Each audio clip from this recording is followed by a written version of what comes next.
দারুণ স্বাদের তেলকই রান্নার রেসিপি শেয়ার করব। কড়াইতে সর্ষের তেল দিলাম, মাছে দিলাম নুন, হলুদ, দিলাম আদা বাটা, জিরে বাটা, শুকনো লঙ্কা বাটা।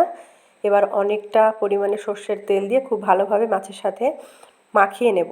এবার কড়াইতে সর্ষের তেল দিয়ে তাতে ফোড়নে দিলাম জিরে আর শুকনো লঙ্কা। এবার মাছগুলোকে খুব সাবধানে উল্টে পাল্টে হালকা ভেজে তারপর পরিমাণ মতো জল দিয়ে দেব। এমনভাবে জলটা দেব যাতে মাছগুলো ঠিকভাবে সিদ্ধ হয়। এবার অল্প চিনি অ্যাড করলাম। এবার গরম মশলা বেটে নেব। গরম মশলা দিয়ে নামিয়ে নিলেই তৈরি সুস্বাদু তেলকই।